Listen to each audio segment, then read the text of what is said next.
En el primer video hablamos de Marcos capítulo 1, versículo 1, 2 y 3. En el segundo video hablamos del versículo 4 y 5. Y en este tercer video vamos a hablar del versículo 6. Algo que quiero aclarar: en el video anterior hablé cuando María visita a su prima Elizabeth y mencioné que al parecer Juan había nacido. Hubo un error ahí de memoria mía. Aquí en la Biblia, y quiero que leamos el Evangelio de Lucas, capítulo 1. Importante que sepamos, el Evangelio de Lucas es muy interesante porque fue escrito por un médico, una persona muy preparada académicamente. Entonces la redacción del Evangelio está muy ordenado, tiene una secuencia, tiene un orden muy bien preparado, ¿no? Con comparación de otros evangelios que pues están bien hechos, ¿no? pero no como Lucas, que lo hizo de una manera muy padre. Y Lucas empieza en su evangelio platicando sobre el nacimiento de Juan el Bautista, cómo el ángel Gabriel, el mismo ángel que le habló a María, le avisó que el arcángel mensajero, el director de comunicaciones, decimos, ese mismo arcángel le dice a Zacarías, que era un hombre ya de edad avanzada, que iba a tener un hijo. Y al igual como en la historia de Abraham, que pues era muy grande de edad, decía: pero si yo estoy muy grande, ¿cómo es que mi esposo y yo vamos a poder tener hijos a nuestra avanzada edad? Dice en el versículo 13: pero el ángel le dijo: no tengas miedo, Zacarías, Dios ha oído tu oración, y tu esposa Elizabeth te dará un hijo y lo llamarás Juan. Tendrás gran gozo y alegría, y muchos se alegrarán de su nacimiento, porque él será a los ojos del Señor. No deberá beber vino ni ninguna bebida alcohólica. O sea, Juan le dio instrucciones al papá: tu bebé, vas a tener un hijo, y no va a beber vino, no va a beber ninguna bebida alcohólica, y será lleno del Espíritu Santo aún antes de nacer. Entonces, más adelante, en el versículo 26, dice: cuando Elizabeth estaba en su sexto mes de embarazo, Dios envió al ángel Gabriel a Nazaret, a una aldea en Galilea, a una virgen llamada María. Entonces ahí es donde Gabriel le dice a María: hey, vas a dar a luz a Jesús, ¿no? En el versículo 39 habla de la visita de María a Elizabeth.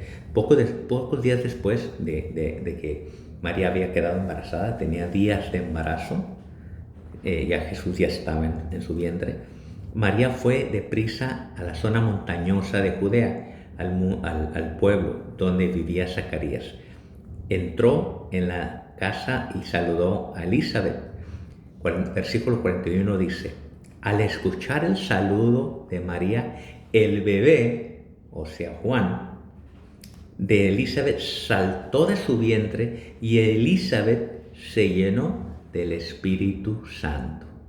Entonces, obviamente, en el momento que Elizabeth recibe el Espíritu Santo y Juan el Bautista está en su vientre, de inmediato se cumple lo que el arcángel Gabriel había dicho a Zacarías, que tu hijo será lleno del Espíritu Santo.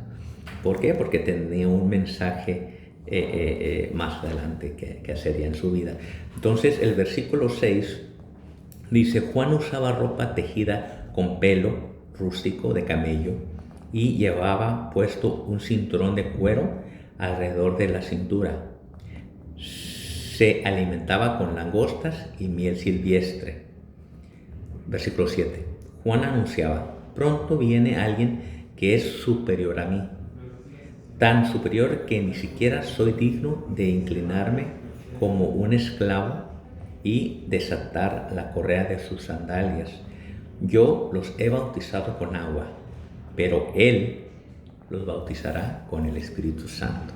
Entonces ya Juan el Bautista, inspirado con la sabiduría que solamente puede venir del Espíritu Santo, les predicaba a las aldeas, a todas las personas sobre el Mesías, el ungido, ¿ya? Sobre ese Cristo que iba a venir. Pero algo importante que hacer hincapié en el versículo 5 dice: toda la gente de Judea, incluyendo los habitantes de Jerusalén, salían a ver y oír a Juan.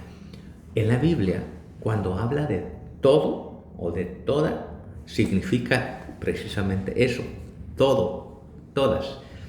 Entonces, cuando los gobernantes se dan cuenta que los ciudadanos van a ver a ese Juan el Bautista, obviamente genera mucha incertidumbre de los gobernadores. Entonces es donde empieza ese celo, esa preocupación. ¿Quién es este Juan que está hablando y están las sinagogas vacías, están los templos vacíos, porque todos van al río Jordán a escuchar a este hombre hablar? Entonces, que después vemos que matan a Juan el Bautista, ¿no? Por el celo, por tantas cosas que la humanidad a veces trae. Cuando ven a alguien haciendo la obra de Dios, aguas con eso. Entonces, vemos en el versículo 6 cómo explican el atuendo de Juan el Bautista, cómo se vestía, y ya sabemos que era una persona que no tomaba vino, no tomaba alcohol, ninguna bebida. Entonces, por un lado tenemos a un Juan que, lleno del Espíritu Santo, comía lo que se encontraba en el campo y vestía muy humilde, ¿no? De lo que podía encontrar. Y por otra parte vemos a un Jesús que era diferente, o a lo mejor la contraparte de Juan el Bautista. Jesús, es importante hacer hincapié de que él crece aprendiendo el oficio de José, su papá terrenal, el oficio de la carpintería. En aquellos tiempos, el oficio de la carpintería sería el equivalente a lo mejor a un ingeniero de hoy en día, o una profesión como, híjole, no sé si pudiera dar un ejemplo real, pero lo que quiero llegar es de que el ser carpintero en aquellos tiempos era una profesión de mucho recurso, ¿sí? Y sabemos, en la Biblia lo menciona, que Jesús era descendencia de David, del rey David, ¿sí? José, su papá terrenal, era descendencia de David, lo que representa que tenía dinero, aparte de tener su profesión como carpintero, que recibía pedidos de reyes y de personas de mucho poder adquisitivo, gente muy rica. Tenía ya esos tesoros. O sea, era Jesús y su familia era una familia con dinero.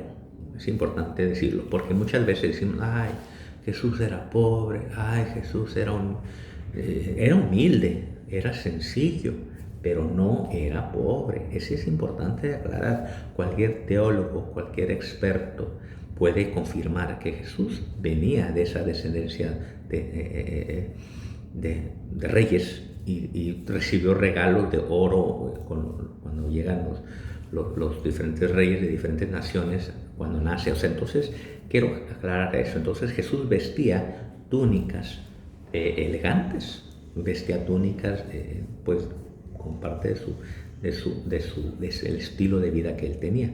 Y era carpintero, tenía su profesión, podemos decir que era ingeniero, era una persona que hacía muy bueno su trabajo. En los primeros 30 años de su vida eso se dedicó, ¿sí?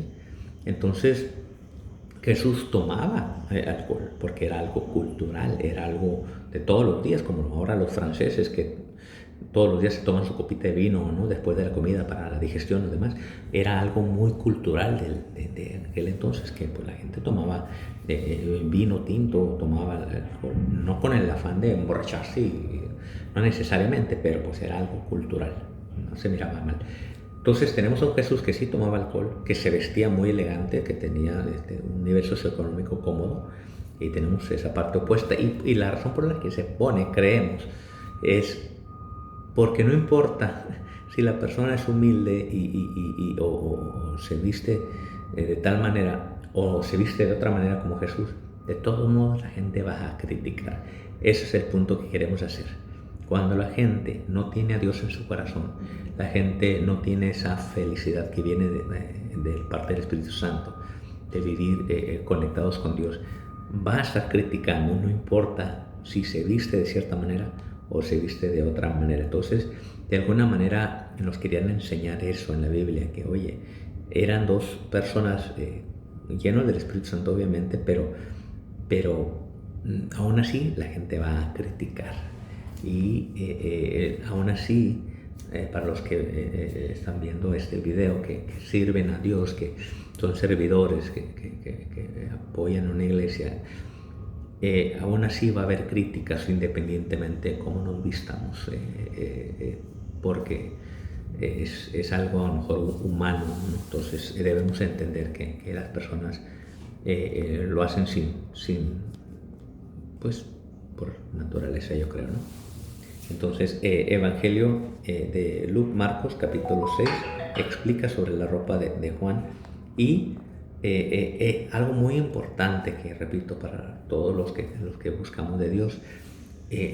Juan el Bautista hace mucho hincapié: vendrá alguien después de mí que yo no soy digno ni de desatarle la correa de su calzado. Entonces eso es un llamado a la humildad, que no importa cuál es nuestro rol en la iglesia, en nuestros servicios, si estamos en hospitalidad o estamos ministrando o estamos enseñando, nuestro rol, nuestro pensamiento debe ser ese: estoy preparando el camino porque va a venir la palabra de Dios, que es lo que le va a tocar la vida a las personas, no yo, no lo que yo estoy haciendo, no lo que tú estás haciendo, es Dios el que va a hacer su obra. Nosotros solamente estamos preparando ahí las sillas, preparando el camino, abriendo ahí el espacio para que sea Dios que haga su obra. Solamente somos instrumentos dentro de su plan perfecto y su propósito para nuestras vidas.